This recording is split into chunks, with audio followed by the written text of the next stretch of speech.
Le MAPAQ et la Financière agricole du Québec ont à cœur la réussite de la relève agricole. C'est pourquoi ils soutiennent les jeunes dans leurs projets de démarrage ou d'établissement. Les conseillers du MAPAQ sont là pour cibler les besoins et diriger vers les services conseils appropriés, et ceux de la Financière agricole sont des experts en matière de financement et d'assurance. Grâce au programme d'appui financier à la relève, une aide pouvant atteindre 50 000 $ est disponible. En agriculture, les défis sont grands, mais notre volonté commune de soutenir la relève l'est tout autant.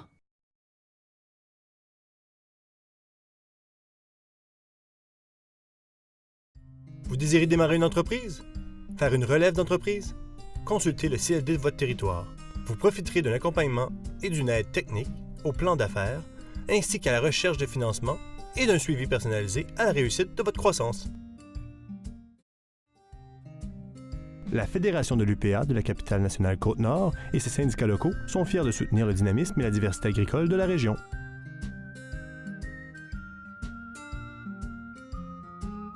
Desjardins Entreprises tient à souligner l'apport des producteurs agricoles dans le développement régional.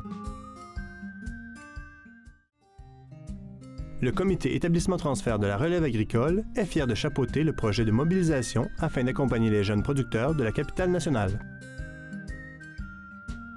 Le service de fiscalité et de comptabilité de la Fédération de l'UPA de la capitale nationale Côte-Nord est heureux d'appuyer la réalisation de cette série agricole. Bonjour à tous et à toutes et bienvenue à La Voix agricole. Cette semaine, on se retrouve à l'île d'Orléans pour parler de chèvres. On va parler des chèvres laitières, mais également des chèvres bouchères, tout comme Pepus ici qui s'en donne à cœur joie dans le plat de moulée. Sur ce, je vous souhaite une belle émission.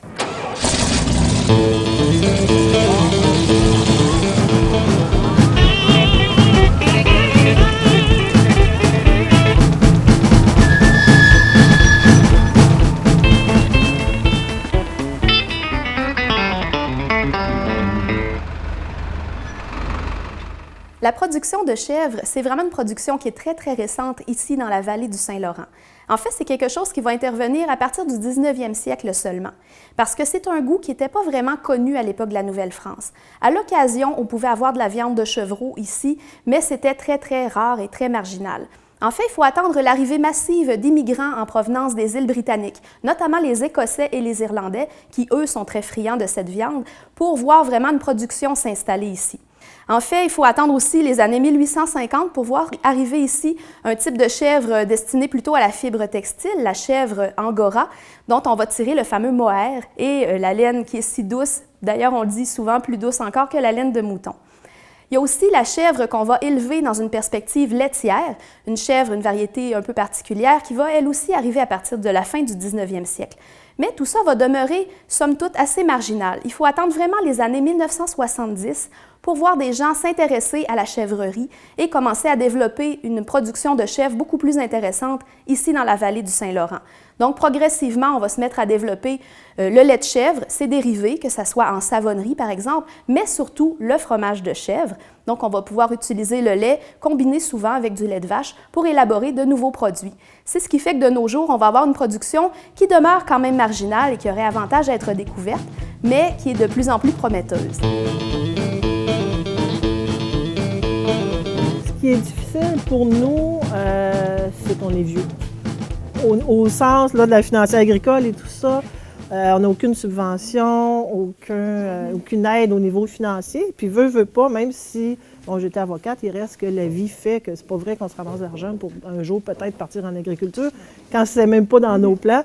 Donc, on a acheté cette ferme-là ici, qui date de 1940. C'était une succession, c'était inutilisé depuis des années. Il a fallu rénover les bâtiments, les faire un petit peu plus fonctionnels là, pour les temps d'aujourd'hui.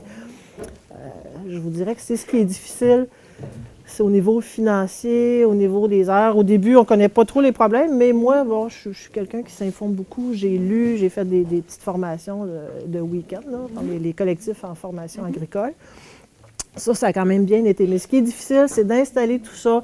Il y a beaucoup d'essais-erreurs. On rénove un bâtiment, on se dit, bon, ça va bien fonctionner comme ça. Comme la grange, je vous dirais que c'est le troisième été où on fait des travaux, puis on a tout défait ce qu'on avait fait au début pour dire non, ça ne fonctionne pas, maintenant on va avoir une allée d'alimentation. Il y a des essais-erreurs. Mais ce qui est difficile, c'est peut-être le manque de support, puis il faut vouloir beaucoup. Il faut vouloir beaucoup, beaucoup. pour dire, OK, on va de l'avant quand même, les moyens sont plus serrés, c'est plus difficile, mais par contre, on en retire, moi personnellement, en tout cas, j'en retire un plaisir. Puis moi, je dis toujours en blague à ma fille puis à mon conjoint, l'important, c'est d'y croire. Oui. Parce que, comme je vous dis, il y a des périodes difficiles. Là, il a fallu faire des travaux. À un moment donné, c'est le budget qui manque. Il faut reporter certaines choses. Il faut installer des choses temporairement en se disant un peu plus tard. Comme juste par exemple, nous, éventuellement, là, on veut un kiosque à la ferme. Ça nous est demandé beaucoup, en tout cas de plus en plus. Mais on est obligé de mettre ça, de reporter le projet du kiosque à la ferme. Là, ça va probablement être à l'été 2014. On aurait aimé ça que ce soit avant.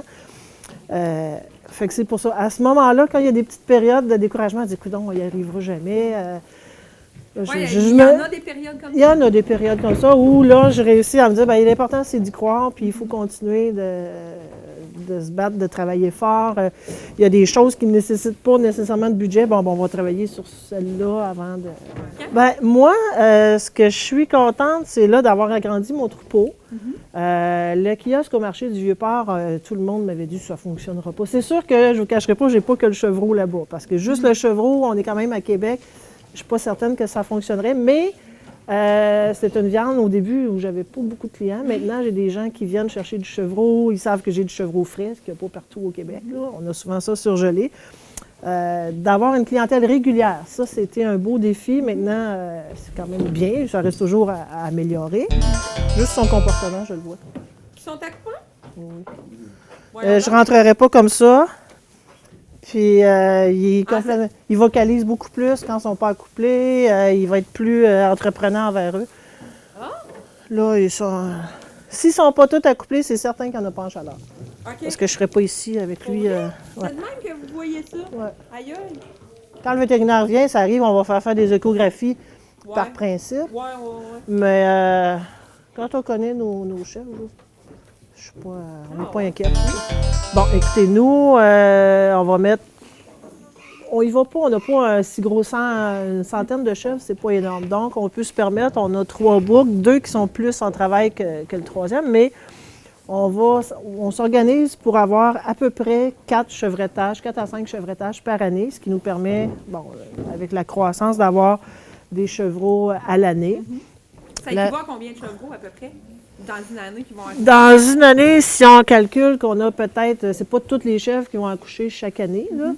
Il y en a qu'on va laisser reposer, mais mettons qu'il y a 80 chèvres qui vont être accouplées par année. On peut calculer une moyenne de 150 à 160 chevreaux dans l'année. Comme je vous dis, il y en a qui vont en avoir 3, il y en a qui vont en avoir 4, mais il y en a qui vont en avoir juste 1 aussi, juste 2. Il y a des décès, il y a des bébés.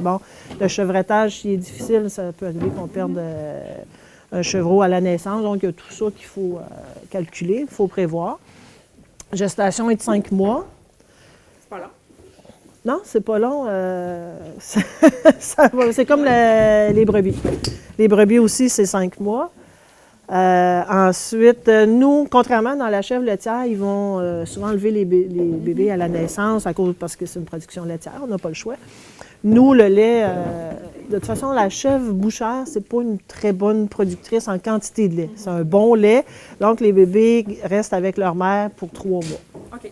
Entre 2 et 3 mois. C'est sûr que si on voit qu'une mère a un petit peu plus de difficultés, qu'elle a de la misère à garder son poids puis qu'elle dépérit, à 2 mois, on va enlever le petit. Mais si ça va bien, ça va aller jusqu'à 3 mois. OK. C'est très bon pour eux, c'est bon pour tout le monde. Ensuite, ils sont sevrés. Avant qu'ils soient sevrés, les bébés ont fait, là, c'est pas encore fait dans ce cas-là, mais on fait ce qu'on appelle une échappée. Un petit carré où seuls les bébés vont pouvoir aller manger et que les mères n'iront pas leur voler la bouffe. Les mères ont leur portion, mais ils sont plus fortes que les petits. Puis tranquillement, pas vite, quand on sèvre, là, les petits ont de la moulée, comme ici, on a les petits mâles, ils ont de la moulée à volonté, du foin de bonne qualité, tout ça. Fait que puis après ça, la croissance au niveau des mâles, c'est à peu près 6 mois, des fois, jamais plus que 7 mois. OK. Parce qu'il y a une question de maturité sexuelle aussi. Nous, on ne castre pas à la naissance. Donc, il faut aussi faire attention. On ne pourra pas garder un chevreau pendant 1 an parce qu'il va être mature, ce ne sera plus le même goût, ce ne sera pas la même tendresse. La Boer, la Kiko, il y a la Spanish, ça c'est beaucoup moins connu. Là. OK. C'est surtout Boer, Kiko. OK. On va retrouver C'est les deux plus populaires. dans la chèvre de boucherie, oui. OK. Qui ont une bonne croissance, c'est assez rustique. OK. Pour ça, je veux dire, pour les maladies, il n'y a vraiment pas... OK. Puis, y a-tu, parce que des producteurs de chèvres bouchères, il n'y en a pas des tonnes non plus, là. Comment ça se passe, la génétique, l'évolution de la génétique là-dedans? Bien, c'est ça. Là, il faut trouver un peu comme je disais à Roméo, qui va devoir un jour quitter la ferme. Ouais. Bien, là, il faut trouver... c'est sûr qu'il y a des enregistrements, donc on sait à peu près qui est... Pas à peu près, mais même précisément qui est parent, qui ne l'est pas. Il y a des gens qui ont importé des boucs des États-Unis ou de l'Ouest canadien, fait que ça facilite les changements. OK. Oui, c'est ça, pas le choix. On n'a pas le choix. Y a-tu beaucoup d'expertise dans ce domaine-là? Pas tellement. Si vous avez des Pas questions... tellement. Non, il n'y a pas... Ça commence, tu sais, il n'y a pas... mais nous, on a trouvé un vétérinaire qui lui-même a des chèvres, fait que il aime ça, déjà là, c'est le fun. ça aide. Il connaît ça, c'est ça. Sinon, c'est les vétérinaires qui font de la vache qui vont s'occuper des chèvres. OK. Personnellement, je trouve ça relativement facile, en condition d'avoir du bon foin, une bonne alimentation. Il faut s'informer, il faut lire, mais c'est pas difficile. Je peux pas comparer, j'ai pas eu d'autres élevages, mais quand même, c'est pas. Si on est bien informé puis qu'on suit bien notre troupeau, qu'on est attentif aux animaux, ça peut arriver qu'il y en a une qui se coince une patte ou qui a une difficulté X, qui a une toux. Il faut observer le troupeau. Si on est attentif et qu'on fait bien les choses, qui ont de l'espace, qui sont bien nourris, ça va bien. Okay. Je vous dirais que le pire problème des chèvres, c'est des délinquantes. C'est le comportement. C'est le comportement. C'est pas un problème, c'est drôle. Des fois, c'est drôle. Quand on est un peu plus fatigué, c'est moins drôle. Mais oui, c'est le fun au début aussi de parler avec les autres, puis de voir, quand on regarde dans un livre, c'est quoi la belle conformation pour une chèvre. Bon, c'est théorique, bon, les épaules, ici, ça, mais de les voir. Puis l'autre chose qui est très utile quand on commence, c'est les expositions l'été, les expositions agricoles. Okay. Parce qu'il y a des bons éleveurs qui sont là, ils ont des beaux spécimens. Ça nous permet de voir, même quand on a commencé, ça fait un petit bout de temps, on va dans les expositions, un beau bouc ou une belle chèvre, ça a l'air à peu près de ça. On peut discuter avec les éleveurs, c'est un endroit génial parce que là, tu as plusieurs éleveurs sur place, tu as différents points de vue. Les gens pensent que c'est juste une question d'amusement, les expositions agricoles, mais moi, je trouve que c'est formateur. Au début, on avait même regardé pour de la chèvre angora, pour la laine. On est allé voir un éleveur. On peut s'informer, c'est quoi le plus gros problème des chèvres angora, c'est quoi le problème, la faiblesse des chèvres de boucherie. C'est faire plus de festivals dans la province, faire connaître plus ce produit-là, essayer de développer au niveau des épiceries fines aussi. Et ce qui s'en vient, c'est le kiosque aussi à la ferme. Okay. Jusqu'à maintenant, on n'avait pas de kiosque à la ferme parce qu'on a tellement fait de travaux dans les bâtiments que là, on se dit ça n'a pas de bon sens, faire venir des gens. Puis des travaux, c'est pas très beau, des travaux, puis les gens veulent voir aussi. Fait que ça, c'est pas mal pour 2014. Je sais pas si je vais réussir tout ça dans la même année, mais c'est les projets. Faut que les gens connaissent ça. Puis c'est une viande qui est maigre, qui est goûteuse sans être trop forte. Moi, j'aime beaucoup manger de l'agneau, mais c'est les mêmes découpes que l'agneau. Ouais. Mais c'est plus doux, plus délicat, beaucoup plus maigre. OK. Beaucoup plus maigre. Donc, ça contient-tu beaucoup de vitamines, du fer? C'est autant protéiné ou autant nutritif que d'autres viandes. Okay. Sauf que, comme je dis, au niveau cholestérol, j'ai un de mes produits qui est un croton de chevreau. Puis juste pour vous donner une idée, c'est tellement maigre, c'est 0,4 g de gras par portion.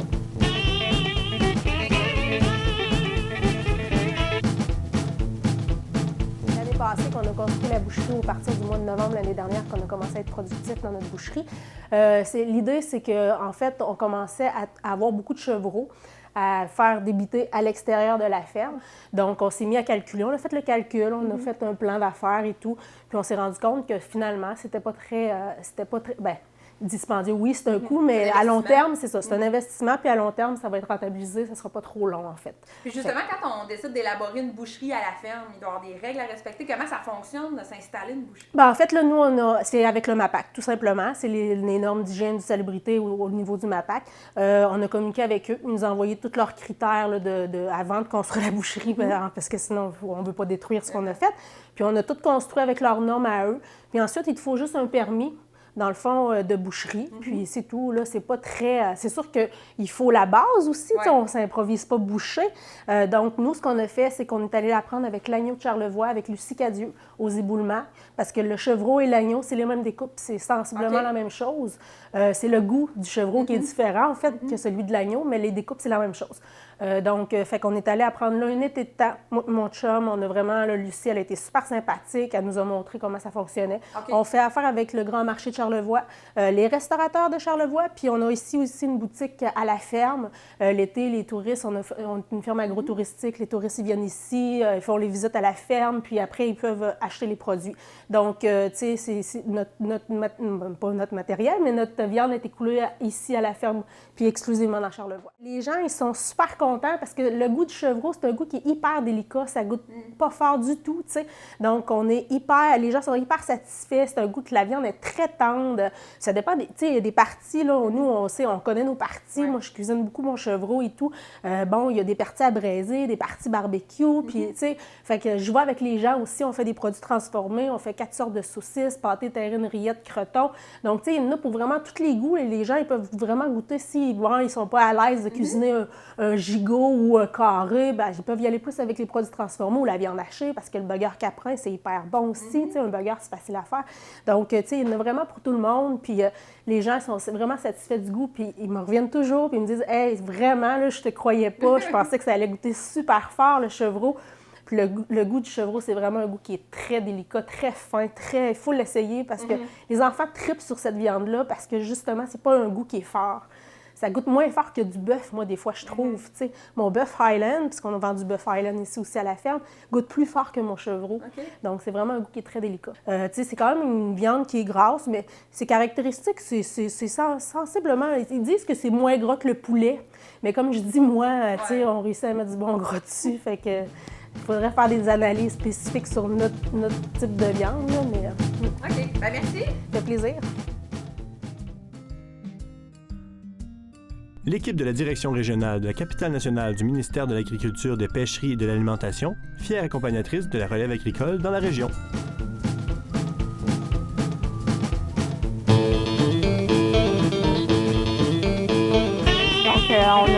On a fait le choix là, de regarder pour une production qui nous permettrait à au moins un des deux de rester sur la ferme puis d'en vivre. Parce que de l'agriculture à temps partiel, c'est très demandant.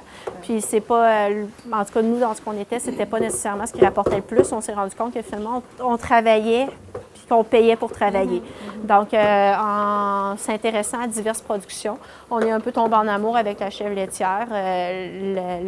Ce qui nous plaisait aussi, c'est que l'investissement de départ nous était accessible.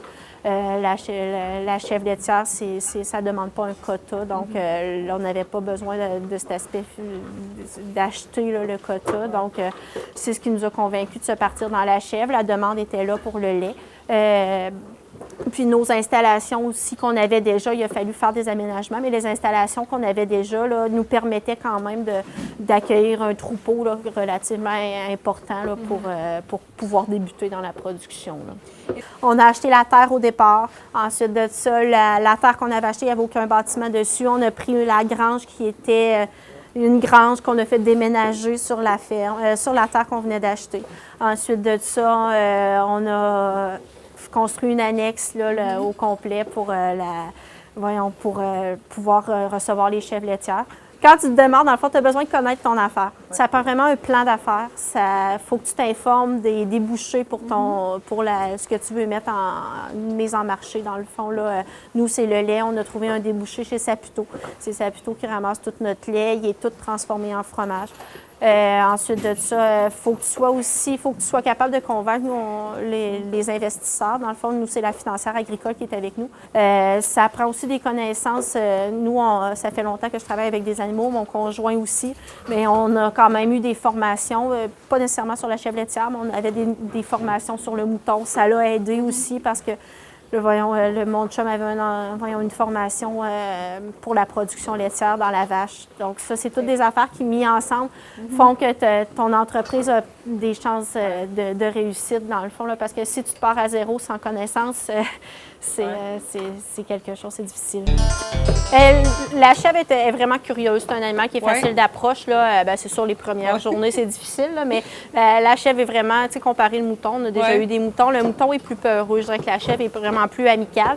C'est assez facile de travailler avec, mais ça reste un animal de troupeau. Quand il y en a une qui a peur, tout le monde revient, tout le monde s'en va.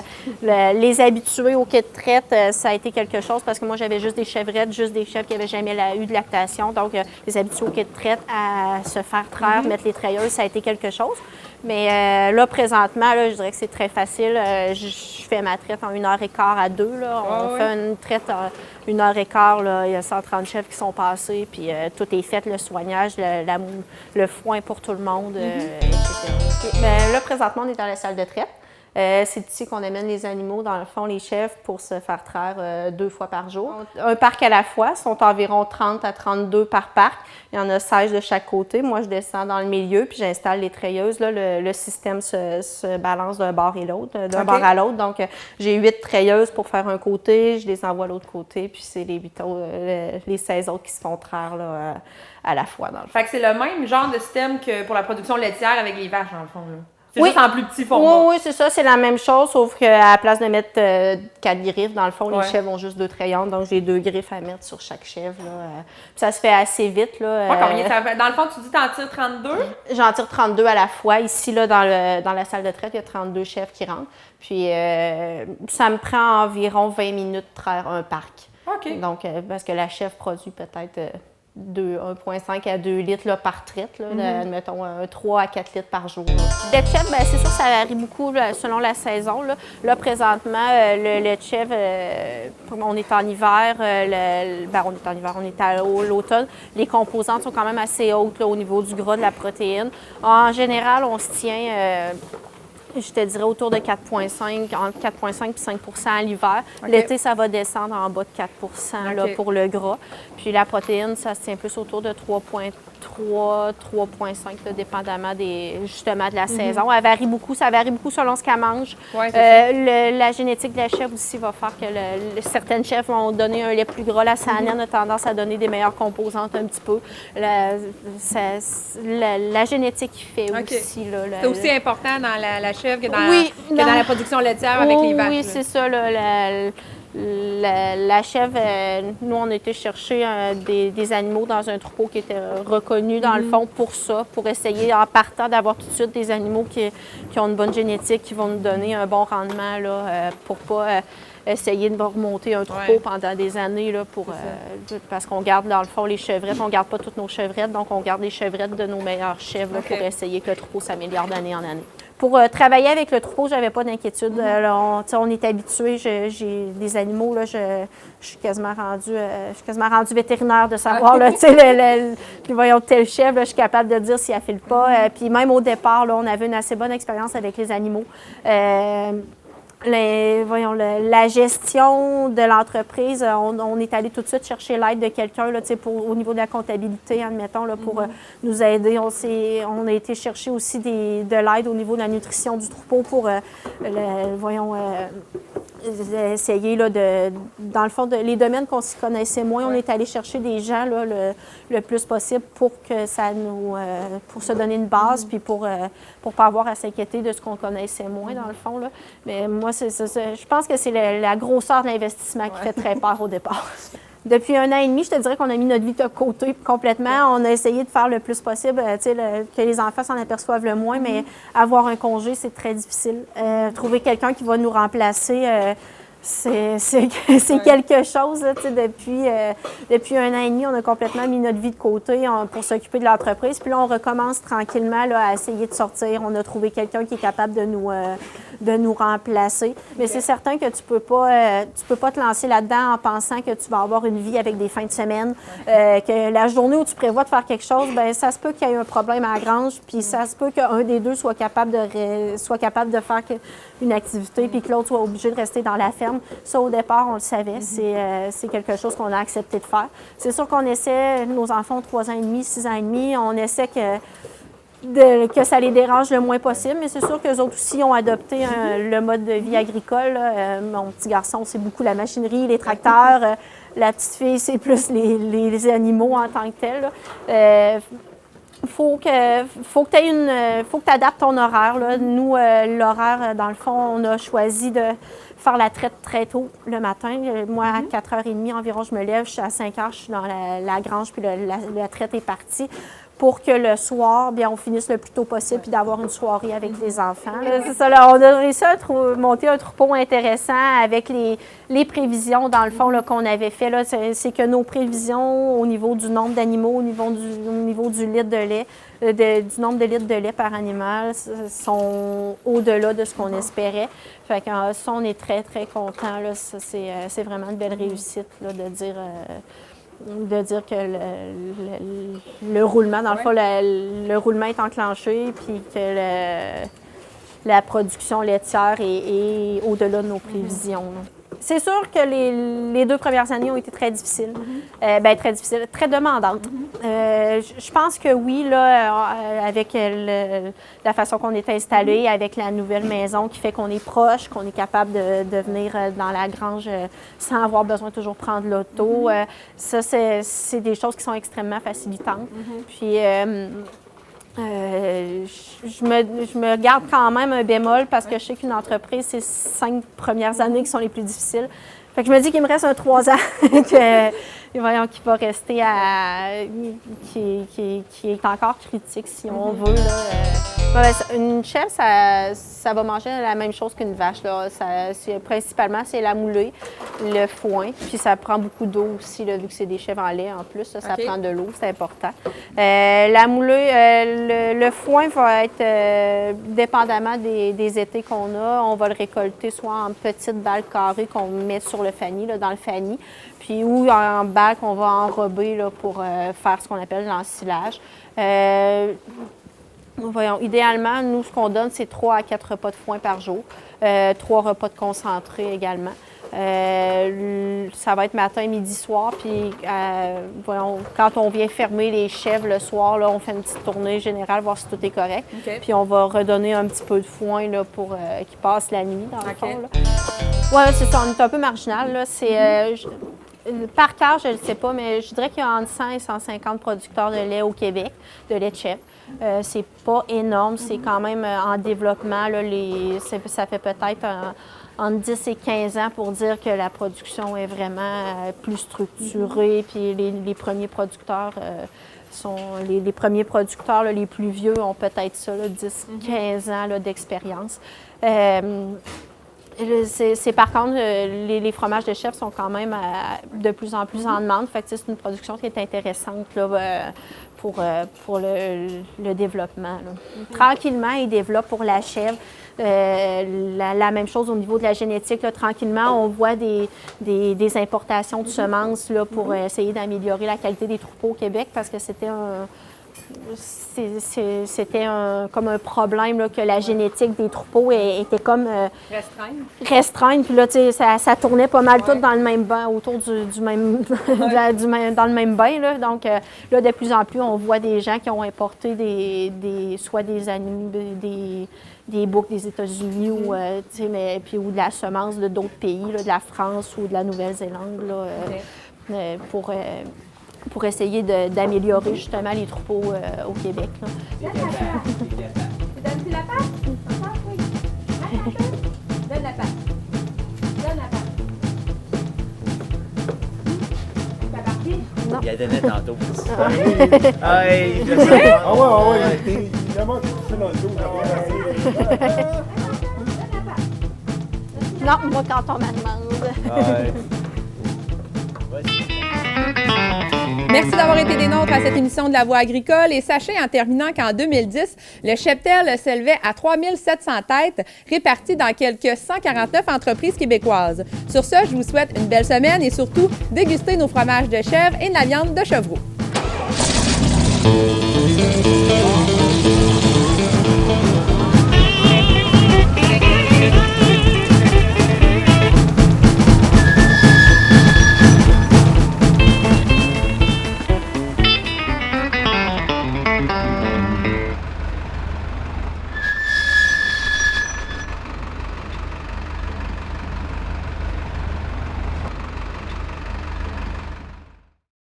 Vous désirez démarrer une entreprise? Faire une relève d'entreprise? Consultez le CLD de votre territoire. Vous profiterez d'un accompagnement et d'une aide technique au plan d'affaires, ainsi qu'à la recherche de financement et d'un suivi personnalisé à la réussite de votre croissance.